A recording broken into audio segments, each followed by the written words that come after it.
Un saludo. Rápidamente comentaré para ustedes algunos aspectos de la evolución de la democracia moderna.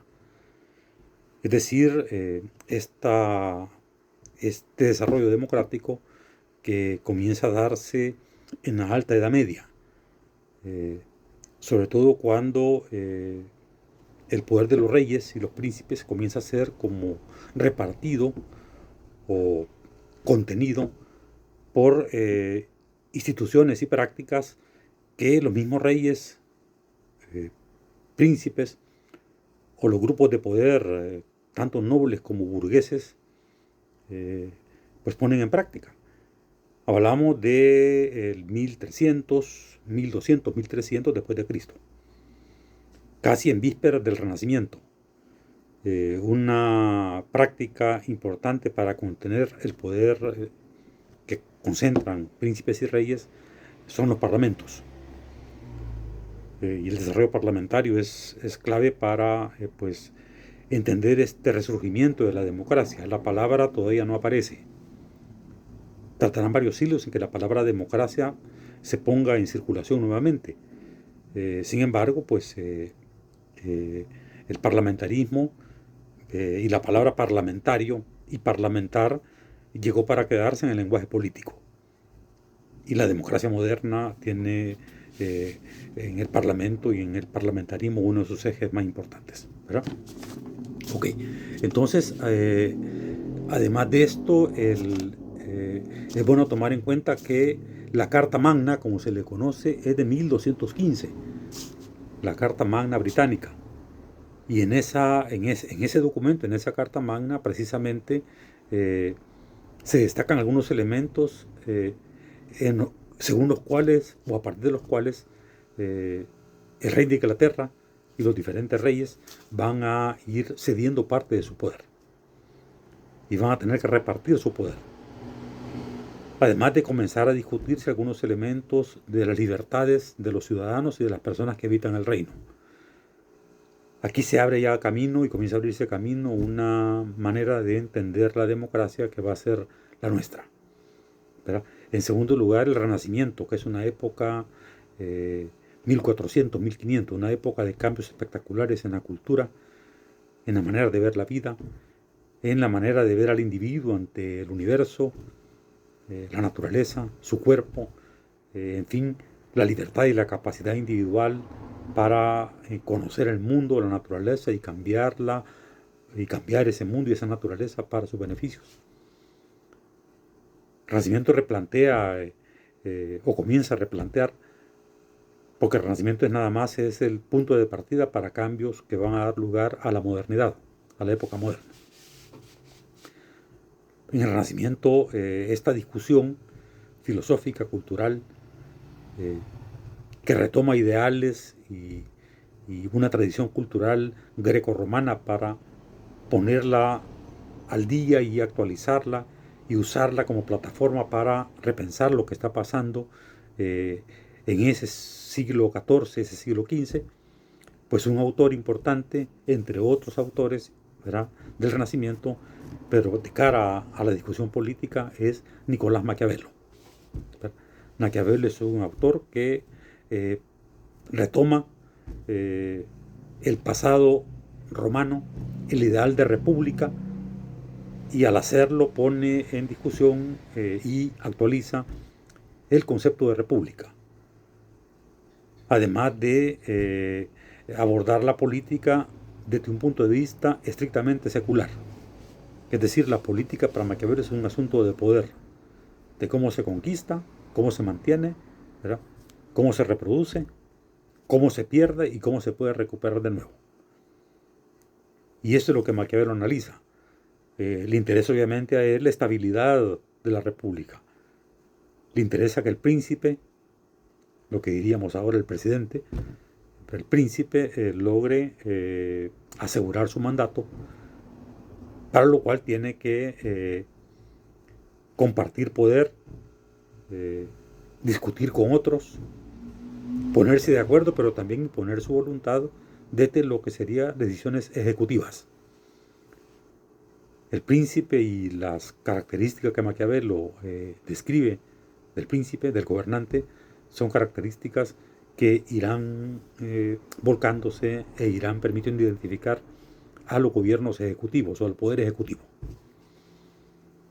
Entonces Maquiavelo es un salto importante en el análisis político.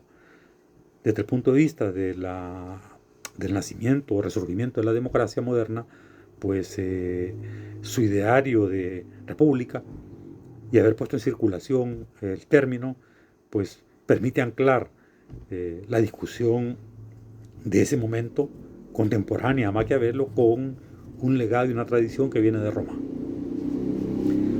No es casual que Maquiavelo retome la palabra república. Es un autor renacentista y está mirando hacia la tradición grecorromana.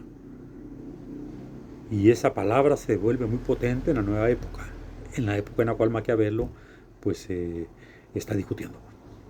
La palabra república va a llegar para quedarse en el lenguaje político, en el análisis político y en la terminología que está asociada actualmente a la democracia, ¿verdad? En la misma línea de autores importantes, pues Thomas Hobbes es otro autor importante. Algunos intelectuales y analistas lo colocan a Hobbes como uno de los autores más importantes contractualistas. Y en Hobbes la discusión ya no va hacia el príncipe como persona, sino que va hacia el Estado, hacia una institución que está por encima de los individuos, con el supuesto de que los individuos, sin un control externo que ellos mismos han creado, terminarían matándose entre sí. Entonces la instancia estatal se convierte en la instancia que va a regular las pasiones,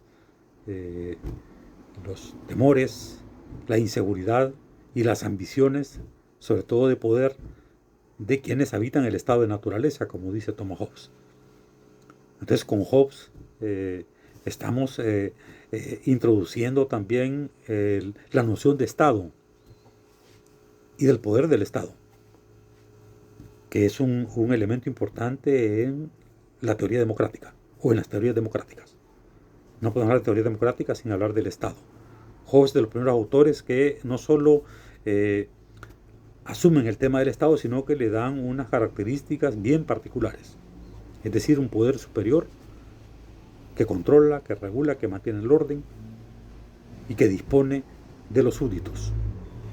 Esa es la visión que tiene Thomas Hobbes del Estado, o el Leviatán, como él le llama.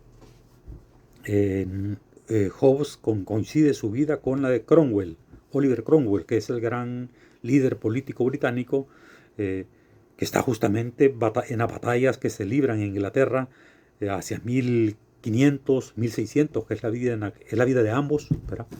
De Hobbes y de Cromwell.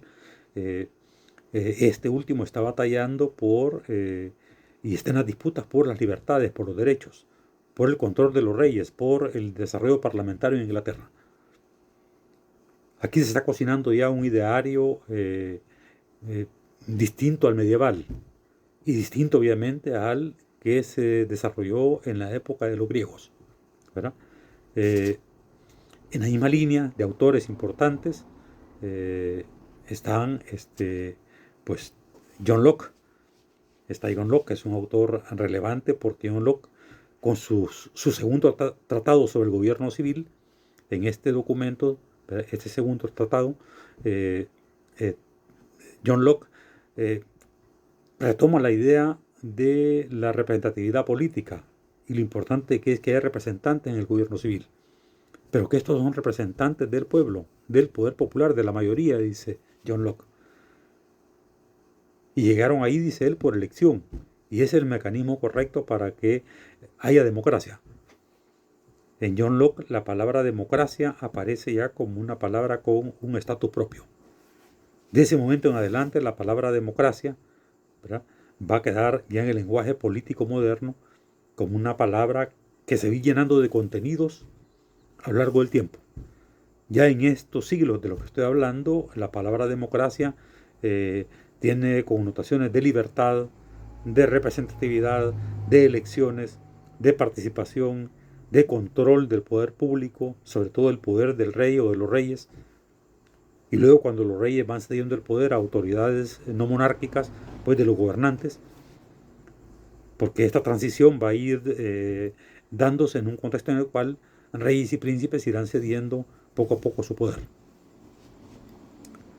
Ya sea porque lo van compartiendo o que va siendo controlado ese poder por parlamentos o por la participación popular o por las legislaciones o las constituciones. Estamos hablando de 3-4 siglos de un debate intenso. En este debate intenso, a nivel doctrinario, van a ser, digamos, un punto culminante tanto la Declaración de los Derechos de Virginia, que se da en el contexto de la Revolución Norteamericana, como obviamente la Declaración de los Derechos del Hombre y el Ciudadano de la Revolución Francesa. Estos dos documentos amarran toda esta discusión de la que he hablado, todos estos desarrollos conceptuales y políticos, y se plasman en estos documentos, que son los documentos que marcan, junto con libros como los de John Locke, sobre todo este segundo tratado sobre el gobierno civil, van a marcar la pauta de la democracia moderna. Una vez el texto de Locke circula, una vez los conceptos que Locke desarrolla entran en circulación, pues a partir de ese momento la democracia moderna ya no solo es un asunto conceptual, sino que está desarrollándose y se desarrolla con acontecimientos políticos que culminan obviamente en la Revolución Francesa y Norteamericana. Culminan con el derrocamiento progresivo de los gobiernos monárquicos. Digo progresivo porque eso va a tardar incluso hasta principios del siglo XX, a la salida de las monarquías. Y ahí donde se quedan, después del final del siglo XIX y principios del siglo XX, pues las monarquías que iremos conociendo serán monarquías constitucionales, que ya no son las monarquías que conoció la Edad Media o que se conocieron antes de la Revolución Francesa y Norteamericana. Entonces, pues, este es en síntesis el gran desarrollo intelectual, político, que va de el Renacimiento hasta la Revolución Francesa.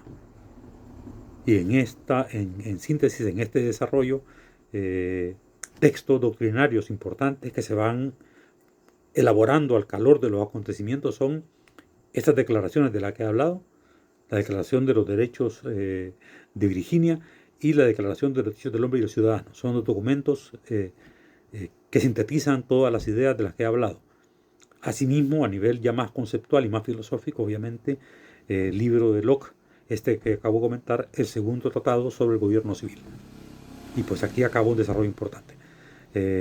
Lo que viene después es la democracia moderna o el liberalismo clásico.